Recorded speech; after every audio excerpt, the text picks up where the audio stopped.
whether it's AAU basketball, whether it's an actor, whether it's an entrepreneur, whether it's a doctor, whether it's somebody that owns 10 different candy stores, success leaves clues, and it always comes down to what is the common denominator.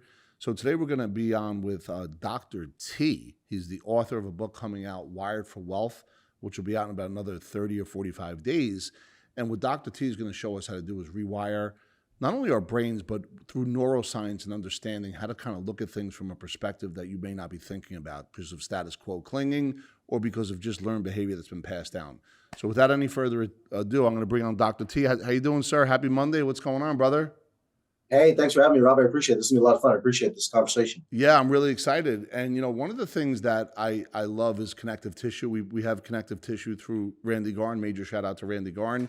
We also have another relationship that behind the scenes you were sharing with me, which is pretty cool because as I think we both climb the scale of whatever we're climbing, you're starting to see that the playground is really small. Like we start knowing the same people and there's a commonality in what an entrepreneur is. And I think that, you could be a professional business owner, you could be a doctor, a lawyer, whatever, corporate executive, but you could still be an entrepreneur. You don't have to be one or the other.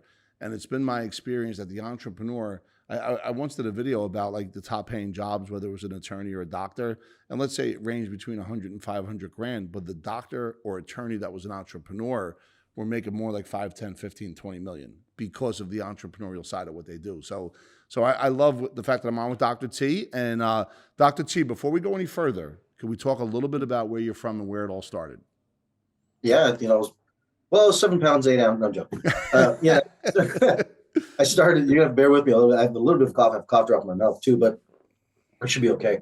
But I started my career as a chiropractor. Yep. And I actually used to be a physical therapist before that. And then I became a chiropractor after that. So in college, you wanted to become a physical therapist? Is that kind of, what drove you? Initially, yeah, that's what I wanted to do because I loved working out. I loved exercise. I loved work muscles and understanding how to rehab muscles and things like that. So I kind of got into that. And I had a back injury for myself, and I was a pretty good baseball player. I had scholarships and things like that kind of looking at me. I had the Orioles looking at me at one point, and that kind of went south.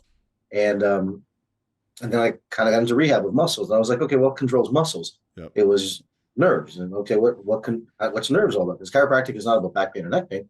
It's really about nerves. Yeah. And so I got into that. And then I went and got into business in that. And then I built one of the largest clinics in the world in that space. And it wasn't about the business. It was about because I wanted to understand what we did. As I was an entrepreneur. I started my first clinic at 26 years old with $8 in my bank account. Right? Where did you go to college, by the way? I'm sorry? Where did you go to college? I went to college at University of Buffalo and then Logan. And where are you from in high school? Like where did you live in? Toronto. I'm Canadian. I was born and raised in Toronto, Canada. And then you came to college in the States. Mm-hmm. Amazing. Okay. Sorry about that. Yep.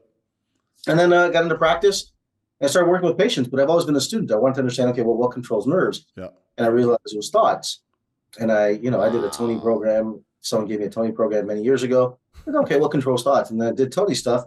And I studied NLP and I was like, okay, what controls that? And why is it working for a period of time, but not working for a period of time? And I thought about it as a doctor and I put it together and I stood on the shoulders of Tony and NLP. And I said, okay, well, what makes that work? And it was really about perceptions and how we think about perceptions. And then I studied sides of that and neurology, neuroscience, and neurobiology, neurochemistry. Started studying all this stuff with him. And then I created, over the years, 98 different modalities and tools to be able to help rewire the brain to bring it to balance and heal the entrepreneurial or the person and be able to function correctly in their life. And that's why people come to me and I can't claim that I do this, but what we do is when I rewire the brain, people lose diabetes, they get autoimmune disorders, they get health conditions, and they don't realize that their financial life or their entrepreneurial life is actually the thing that's causing their ailment and issues. They stay stuck in it. And so over the years, I've been able to help people and entrepreneurs live much more fulfilled, balanced, healthy, and help them grow in their business and income at the same time. A lot there. Thank you. Multiple boom, boom, boom, and booms. Quick question. It sounds a lot like Joe Dispenza, right? I'm getting that Joe Dispenza vibe, which is unbelievable. What I love is the sensory acuity that you went from, okay, let me find this out. Okay, let me find this out. Okay, let me find this out. Okay, and you kept digging deeper, and then you created these 98 modalities. If you don't mind, can I slow it down a little bit? Because I felt like that was like $1 billion worth of information. I really do. I mean that. So if we talk about, because I have a 17-year-old kid, 16-year-old kid, 13-year-old kid. So let me focus on my 17-year-old. And this is for all the folks that are out there. So this is real important. So my 17-year-old has a perception of things that sometimes like and it could create more insecurity. It could create like social anxiety. But how do you explain to somebody that nerves work based on their thought process, and then be able to kind of shift on whatever they're thinking or get to find out what they're thinking, so you could interrupt the pattern of that, status quo thought that they've developed over 15, 16 years to begin that shift? This is long before their job and money gets involved. Pardon me. It's a great question. It's not about job or money. It's more at that age. It's about understanding kind of who they are, right? And I have a 18-year-old and a 15-year-old, so I got wrapped around it myself. Yep. I completely get it. But I don't think it really matters to them that they care that what the nerves think. Yep. We got to find out what's important to them. So our whole human body and our brain is designed to function on these set of values, and they want to match their identity. So our psychology says, okay, we have this identity that we associate ourselves with. And from that, in our identity, what we look at is we say, okay, what is our solutions to these chemistry? The neurology is what expresses the psychology, right? And that there's a lot inside what I'm saying here, but I don't think you do explain to them the neurology. I don't think they care. Got it. I think we find out what their values are, what's important to them, and we make them realize how is what they're doing, and maybe it's a negative thing. Maybe like I see a lot of these kids right now, and honestly, it's shocking to me. And I've done it too, so I'm not preaching from an ivory tower. Yeah. A lot of these kids are vaping and just doing these types of things inside. But like, how do we show someone how is it hurting what they love the most, and how is doing something that's more productive going to benefit? I'll give you an example of this. My son is 15 years, he'll be 15 this year, and soccer is his number one value. Everything in his life revolves around soccer. And my kids don't drink soda, they don't eat junk, especially the day before a game. He says, okay, how do I perform in my game? I said, well, depends on what you want to eat. And he's like, well, if I eat enchiladas and cheese in it, he's like, what's my performance going to be? I said, well, it's going to be lousy. Like, you're not going to perform as well in the game. It's just not going to be as good. He's like, what do I need to eat? I said, you need to eat some carbs, you need to eat some protein, you need to eat some fats. He's like, okay, that's what I'll do. So he'll prep his life. We all do this as humans. We'll prep our life to make sure that we can perform the best of what we value the most. Ooh. So if we can change our children to understand what values the most, they'll prep their life to be able to perform at the highest level that they want to. Amazing. Tremendous distinction right there. Wow. We talk about what we value the most, right? That brings up Tony Robbins to me, right? Values and beliefs. And when we talk about our significance versus contribution and growth, and we talk about, the balance of everything else that you talked about when you dug deeper in between each iteration or, sensory acuity as you begun to develop this mindset of how to rewire your brain, right? Through neuroscience. Now, your courses, you said you have 98 modalities. I'm assuming there's courses that go with that. Can you talk a little bit about, for the business owner that's out there that can't get out of their own way, is trying to keep up with the Joneses, is losing their touch on innovation, or more importantly, as Ed Milet would say in One More, where he talks about the financial temperature, not being able to survive success? Because it sounds like there's a lot going on here. And I think if folks really understood how the brain really works, they wouldn't be so clinging to status quo, but also be able to kind of create the plans in life that they really want to be able to create and not cheer for other people. Yeah, absolutely. And there's a couple of names that you mentioned here. So let me just kind of create my distinction inside that. So, Tony's great. I did Tony's stuff. I've done Joe's stuff. Joe used to be a chiropractor as well and a neuroscientist. So we come from the same cloth inside of that. Joe's modalities is more meditation. Mine's is more behavioral questions inside of that. Got it. When Tony talks about values, it's more behavioral values. When I talk about values, it's more actionable verb values. And what I mean by that is because our children are valued. But if we go ahead and say things like loyalty and honesty, those aren't values, those are addictions. And what I mean by that is that you're only going to be addicted to those things because they're behaviors, but all people who are loyal are also disloyal. Inside that. We know this. Our neurology has shown this, and we have the opposite as well. So a lot of times people, I like to sit and say that it's important to have these factors, but we get addicted to them in our behaviors inside them. But how do we actually go ahead and say, how do we grow from this? How do we evolve from this? The courses, we have multiple courses, right? I have multiple programs, courses, things of that nature. I have, programs. I help people rewire who they are, and I help them master every area of their life. It's a second kind of tier. And third is I help people rewire and teach other people how to rewire. It's kind of our certification program. People want to do that. Well, also my entry point is like kind of a financial rewire course where people can come in and actually go ahead and start rewiring their money. And it's kind of the course that comes after Wired for Wealth for people in the book. So when you teach people how to rewire their mind for money, do you actually have a financial arm to what you do that could help folks on the decision making when it comes to where they put their money? Or is it more along the line? So what happens after their course? I let them go do that because I figured, there's I could do that. I've had many conversations with people who would want to do that. I just haven't done that. Okay. And to me, it was more about just educating them, and then they can kind of decide what they want to do inside of it in that space. But I haven't put that in place. Yeah. So it sounds like to me that you've developed a program, and please correct me if I'm wrong, in the power of questions, on asking yourself different questions. Can you dig a little bit deeper into that? Because I think that's so important, because we know the Google brain that we have. If we say, hey, why does this keep happening to me? We're going to show why we're a failure, versus, hey, what can I learn from this? And how can I use this to increase my, my revenues and my income, and shrink time and turn decades into days, and live the life I want to live. Can you talk about that? Yeah, it's more than that too, though, right? And what I mean by that, you're right. It is about questions. But when we balance the brain, I'm also not working questions. I'm actually working your physiology. So what I mean by that is this, let's say someone's diabetic. Yep. They eat right, they do everything right, and they still have high insulin levels, high sugar levels. It's also because of their brain that's causing that. The stress that's actually happening is actually affecting their physiology.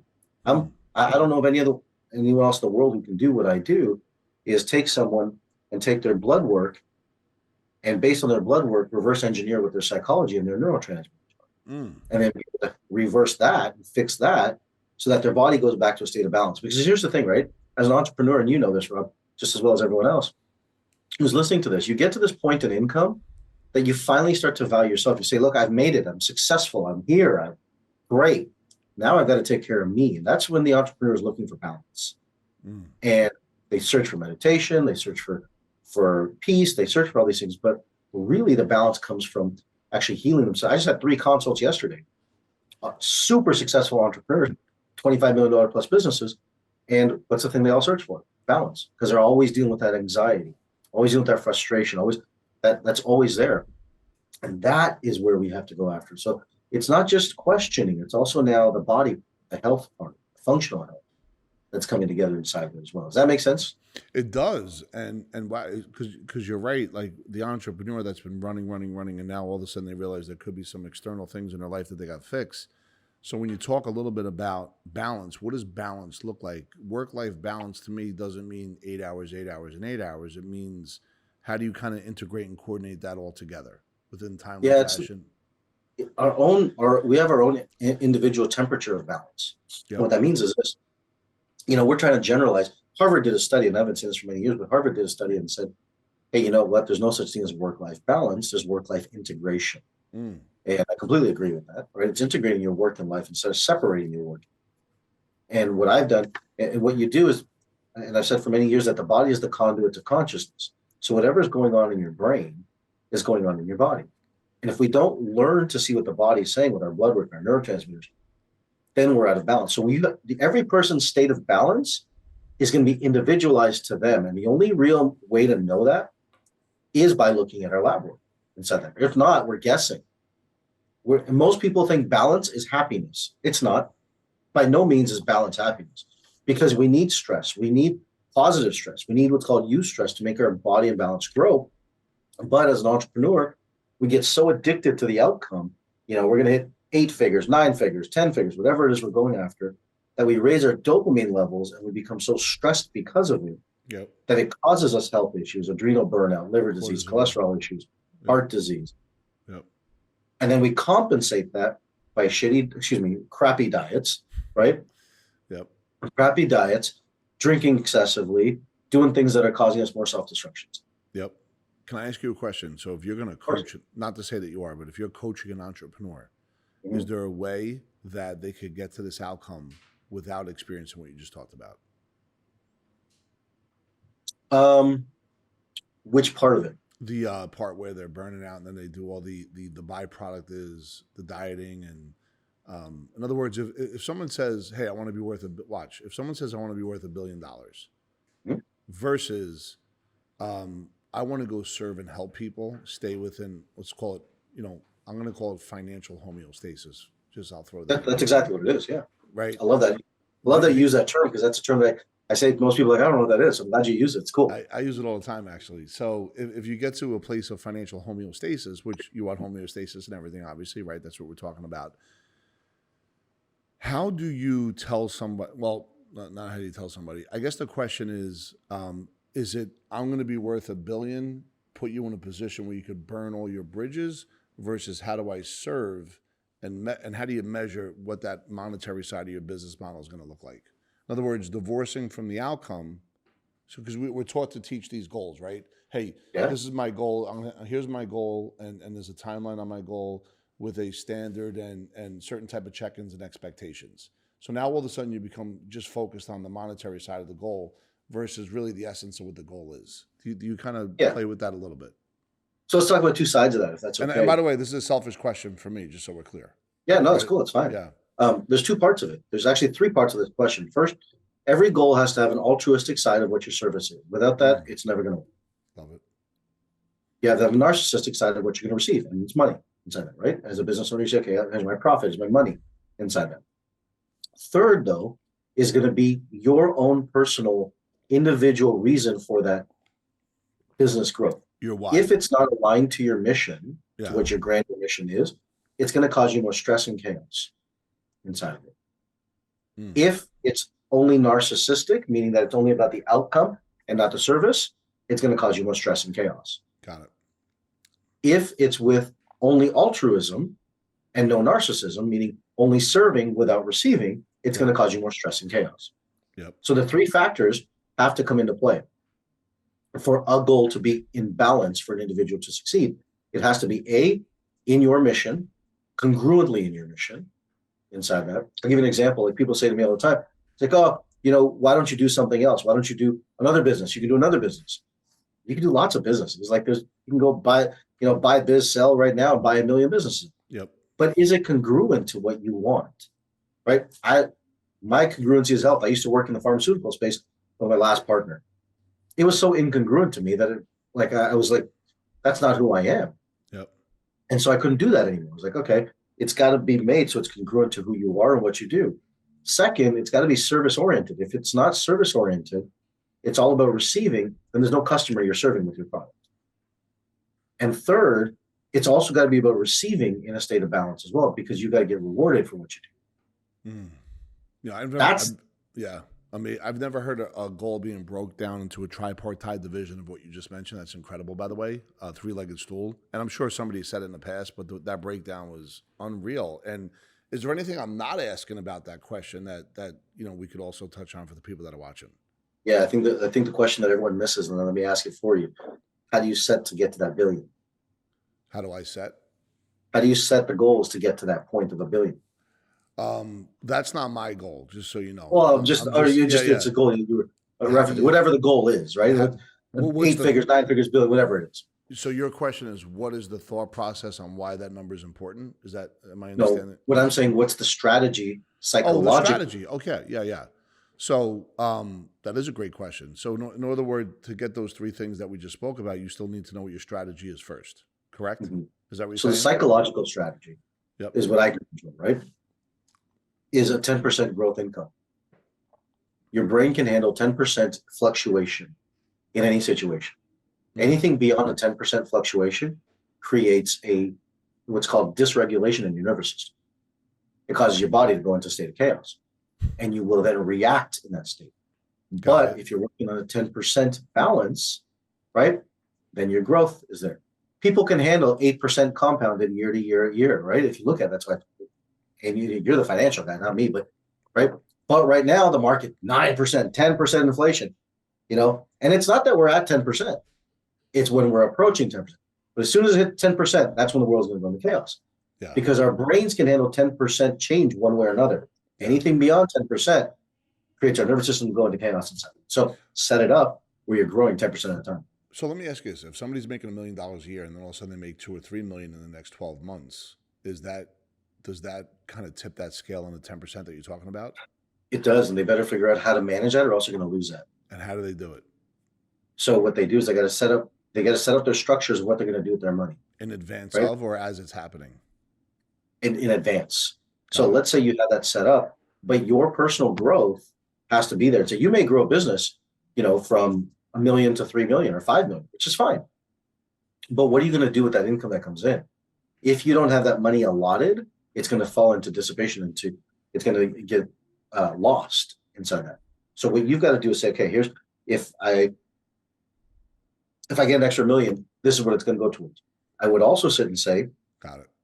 that money inappropriated leads to chaos. And so the psychological, because it's all regulation of dopamine inside of it. It's all regulation of the dopamine and the neurotransmitters. If we master dopamine and we master insulin, we master our body. Those two things work hand in hand. And I will tell you this, that, most doctors won't look at it this way, but I look at it, I was blessed from this perspective that I able to look at it from a chiropractic standpoint, which is very holistic. Yeah. In this sense, is that your neurophysiology, your body and your brain are working together. And those two components, if they're mastered, you will have balance in your life. That's amazing. And you have the solutions to do that. It's not just do this. Here's what you do to do this. How could folks, before we go any further, I know we have a little bit of limited time here. How could folks get in touch with you, Dr. T? What's the best way they can get in touch with you? Just go to the website, drrewire.com. Dr. Rewire. Are you on YouTube? Everything. I'm on all socials. I'm on Instagram. I'm not really big on TikTok, but Instagram, Facebook, YouTube. I got lots of videos on YouTube. You can go check out and all this stuff. Talk about it as well. And what is the YouTube channel? Just Dr. Rewire. Everything Dr. Rewire is my handle. Dr. Rewire. That's awesome. Yeah. And can folks buy packages, get consultations? They would obviously look at YouTube videos first. I would suspect to get more information. Is there a direct link on how to get in touch with your team? There is. You know what? I'll give you something even better. I didn't think of this. If you go, I've developed a process to see what part of the brain you actually use. Yeah. And it's called the Rewire score. It's patented by me. It's basically telling you, are you using the amygdala or are you using the prefrontal cortex? And most personal development cortex would be fight or flight. Exactly. Got it. And so what I've done is done a scale and I let you know, are you living your life in a have to state, a need to state, should to state, which is guilt and emotion around guilt, or are you in an angered state? Are you in a decide to where you have some freedom but not really clear on it? Are you in a want to chase where, okay, you're using parts of prefrontal cortex? Are you in a choose to state, which is very dangerous? To be very honest, choose to is kind of like most of the people here are probably listening. They're making investments, they're making money, they're making more money in their family, but they're not in a love to state. They're not in that balanced homeostatic state we're talking about. And the love to state is where they get to live the life that they love and they're inspired by it every single day. Yeah. A lot of entrepreneurs get to choose to where they have money and income, but they're not really loving their life. That's when you engage a prefrontal cortex. So go to rewirescore.com and you can take the quiz for yourself. So check it out, folks. Rewirescore.com. It's a quiz. Dr. T just broke it down, whether you're in the love state, a couple other states, and I think that it's whether it's the amygdala or the prefrontal cortex. Fight or flight mentality goes back 2 billion years. What does the amygdala do versus the prefrontal cortex? What's the difference, just for the folks? Yeah, it's a great question. So the amygdala is reactive. It's known as the reactive brain. Got it. It's reflexive brain. Excuse me. The technical term is reflexive brain. It's always you don't really think about it. Most people think that they're making decisions on what they want, and they're not. This is why rewiring is so important in your life, especially as an entrepreneur, because you don't know what's happening, and you're attracting into your life. The way you respond is built on a program that you've had when you were 4, 5, 6, 7, 10 years old, and it hasn't been healed. You may have done NLP and compartmentalized it, but it's still in your body. And that's why people who come from NLP, a lot of times they'll have digestive disturbances, Crohn's disease, irritable bowel disease, diabetes issues, because it's not that you've healed it. Got it. And so we've got to make sure that we address that. So the amygdala lives there. Most people function mostly from there. What I'm doing is I'm taking people and helping them evolve their brain. and rewire all aspects. So they actually move from the prefrontal cortex, which is much more logic oriented, decision, strategy, and have foresight, vision of where they're going. And actually, it uses the most oxygen and blood sugar inside them too. Can I ask a question? Is the amygdala more of a status quo clinging mindset, handed down behavior versus prefrontal cortex? And by the way, amygdala represents itself in your body, whereas the prefrontal cortex would be, even if it's fear-based, it's still survival.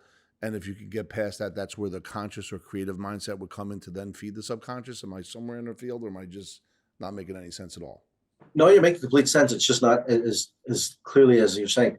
Both of those states that you said are more amygdala states. Got it. When you do prefrontal cortex, that's where I like to call it like protection, security, abundance. I say when it comes to money, think about it in three formats. Your protection is your amygdala. You've got to protect everything that you're afraid of. Yep. Second is your security bucket. This is what's called your hypothalamus and your hypothalamic region. Yep. And this is the part that gives you security and looks into your values.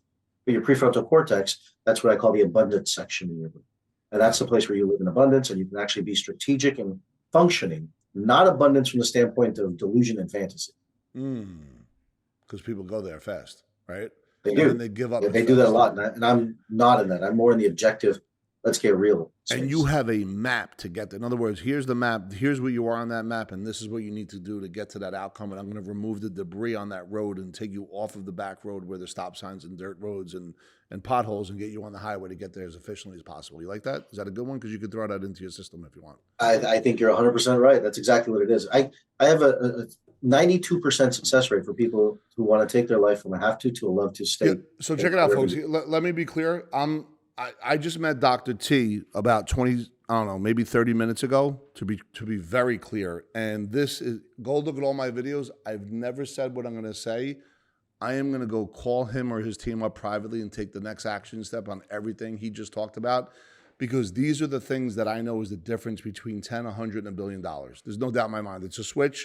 It's a turn to the left or a turn to the right to make sure there's congruency. I could feel it. I am not, and everyone may, we talk about Rob Gill. I'm not confused. I'm not confused at what I just heard, Doc. Thank you so much for sharing everything.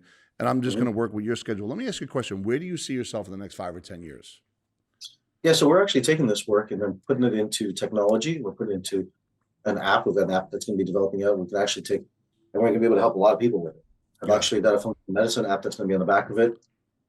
I love speaking. I love doing events. I love doing that, but I want to get to as many people as I can. My goal is to hit about 1 billion people in the course of my lifetime. And that's the scale side of it, right? You're going to use technology to scale it. Yeah, because your message is. So we're going to use technology to do that. And that's where I see us going. That's where I see me going. All right. I got my second book coming out. I've got a third book in play right now. I'm playing with some titles, but it's all going to be around mind, body, health as an entrepreneur. Talk about your first book, and then we'll shift to what the book coming out next month is going to be, so people can get an idea what the first book was about and then what this new book is.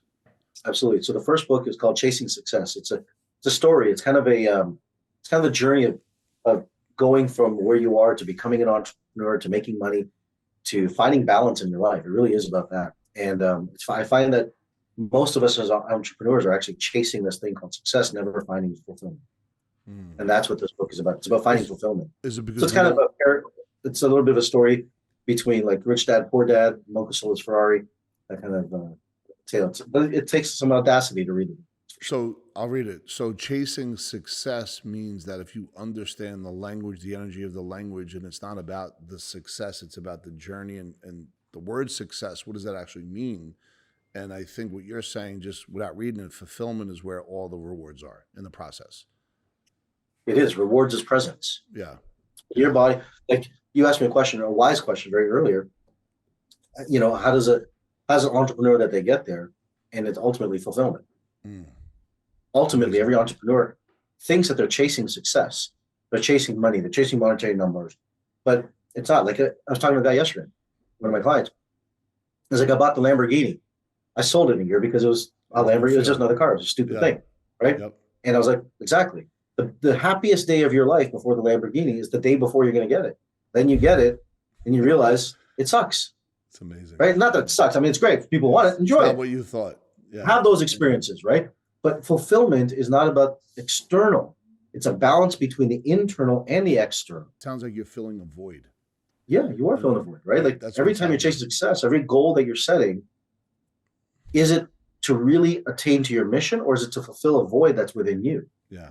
And if the void is just about you feeling lack of fulfillment, Yep. then that's going to create chaos. Yes. Instead, if you create a goal that's mission oriented, you're going to be in your prefrontal cortex, strategic, aligned, and you're actually going to build a healthier long-term life. And longevity is no thing. I did a program, I don't know, about a year ago called Mental Longevity. And because everyone's doing all this health stuff out there, right? People are taking testosterone, they're taking all these, peptides, and it's good, but there's going to be long-term effects of it. Yeah. Because they're not addressing the mental component of longevity. And as an individual, we need to look at that. Yeah. And meaning living a long life, is that what you're talking about? Yeah, exactly. Living a long, healthy life. Yeah. Amazing. And Doc, the next book that's coming out next month, if you want to, is that what we've been talking about? And once again, if you want to highlight the title, that'd be awesome. Yeah, it's called Wired for Wealth. Thank you for that. I appreciate it. It's called Wired for Wealth, and it is more of what we've been talking about today. It's going to be the strategy, the tool. Inside the book, I actually give you homework and assignments to do to help you rewire the brain. That's an actionable book that you're going to read. And I've purposefully not incorporated all the science inside because I didn't want it to be lost in science because entrepreneurs want the bottom line. Yeah. Right. Absolutely. And I wrote it from this. It's a big book. It's almost 400 pages, but it was set with tools that, okay, you read this, do these action steps, read this, do these action steps, do this piece of homework on it so that you can actually rewire your entire brain for our money. And by the way, is there a graduation in here, or are these principles that you got to work on a daily basis? In other words, as you climb success steps, I would suspect if you abandon what got you there, in other words, the action steps in the book, you could find yourself back to your temperature before you read the book. Hence, I suspect that if you're training other people in it, there's a reward because in order to keep something, you got to give it away. And if you're giving away the lessons of what you learned, it probably gives you an uptick in fulfillment as well. Am I on that a little bit, or am I off? It's not that you'll go back to the same place. Once you do the work, and what I found is that once you do the work and you rewire it at that experience, you now just evolve to the next space. Got it. It's not that you fall back to where you were. You just evolve at that level. Now you get stuck. If you look at Ricardo's principle in business, he says that you will get graduated to the level or promoted to the level of your greatest incompetencies. And life works the same way. So you'll get graduated energetically with your body, with your mind, with your money, with your business, to the point that you're incompetent. And you have to learn to emotionally manage as well as strategically manage that incompetence to be able to move ahead. Strategy alone doesn't beat consciousness. Consciousness trumps strategy all day. Those together allow you to transcend the problem. Consciousness trumps strategy all day long. Can you explain a little bit more about that before we go? Because people, and I know, people will put all the financial strategies they want in place, but money won't show up. Why is it? Right? You'd think that it should work. It should work in every capacity. Just because the strategy is in place, you can put a marketing strategy, a business strategy. But if the thinking is holding on to one of the 5 primary emotions, guilt, shame, resentment, pride, or infatuation, it's holding on to one of these 5 primary emotions. I know I dropped that quickly. That's like bomb. You're dropping bombs right now. I mean, they're coming in fast and furious. That's amazing stuff. I gotta sit down and re-listen to this myself, but keep going. So one of those 5 primary emotions, if you're holding on to that at any point for any circumstance in your life, then what's going to happen is you're going to get stuck. And you can't transcend that place you're stuck at. So your income will hit that ceiling, your business will hit that ceiling until you learn to what I call loving it, which is healing it, which is balancing it. Either way, whatever language you want to use, it's okay. But neurologically, bring it to homeostasis so that you can actually transcend that with your strategy. Isn't it true, though, our collective thoughts got us to where we are today, good, better, and different, optimal or suboptimal? And if that's the case, as we're learning this, who coaches us through what we can't see in your model? Well, you do once you learn how to see it. Okay. Right? Because we've gotten to this point, not because we've consciously made it, it's because what we've survived ourselves to be. Understood. Amazing. Hey, folks, go ahead. If you have any questions, go ahead and click the link below. If you want to ask, Dr. T questions specifically to me, which I'll pass on, go ahead and put in the comment sections. Go ahead, continue to check us out. We're dropping nuggets often, and always don't forget to subscribe. Dr. T, in the next 5 years, where do you see yourself? What does this look like? And when it's all said and done, what do you want your message to be that's going to live on long after you shuffle off this mortal coil? Such a good question. I think, I'll quote Naveen Jain because success is not determined by how much money you make. It'll be the amount of people you touch in the course of your lifetime. Mm. And I think that's so true. And you want that billion, My over thing a will be billion. is learn to love your life completely, and then your life will be completely worth loving. I love it. Dude, thank you so much, Doc. I really appreciate this. I can't wait to speak to you offline. Super grateful for this interview today. Thank you for sharing this wisdom. Amazing, amazing bullets and nuggets that, listen, this might sound good whenever you hear this video and if you're driving, but it really comes to the actionable steps afterwards. A lot of messaging from the universe is coming to me right directly in my face. So thank you, Doc. I really appreciate it. I want to thank Randy Garn for setting this up, and I look forward to our next conversation, Dr. T. I look forward to it too, Rob. Thank you so much, and thank you all for listening. I appreciate you. Thank you, my man.